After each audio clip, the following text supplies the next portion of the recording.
All right, Island Biogeography Part 3.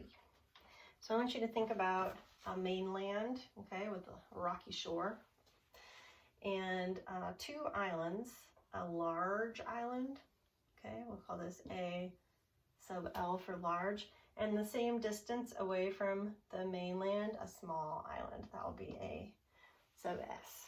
So this is the area of the large island, area of a small island.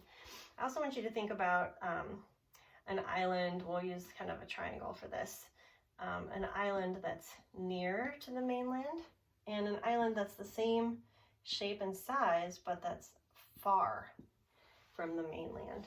Okay, so we have near and we have far. So it would be the probability of immigration to a large island would be higher because it's a larger target. Basically, it's a larger area compared to a similar island, the same distance from the mainland, but smaller.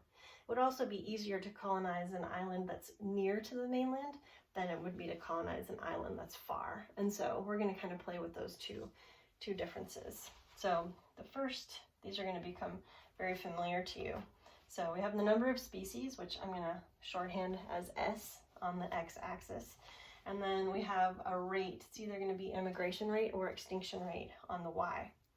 And if we have a small island, small islands are going to have steeper extinction curves than larger islands.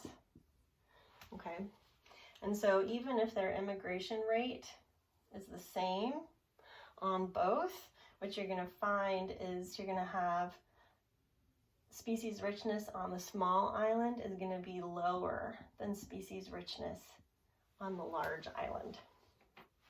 Okay, similarly, if we have, say we have this extinction rate that's the same for both islands, but we're going to have an immigration rate for the near island that's much higher than an immigration rate for a far island.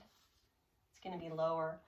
Then we're going to have the species richness for the far island is going to be lower than the species richness for the near island.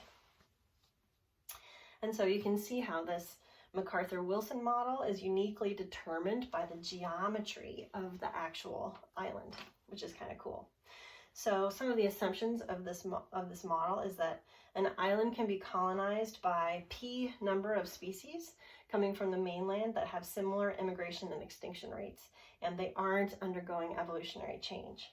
2, the probability of colonization is inversely proportional to isolation or the distance from the source pool. 3, the population size of each species is proportional to the area of the island.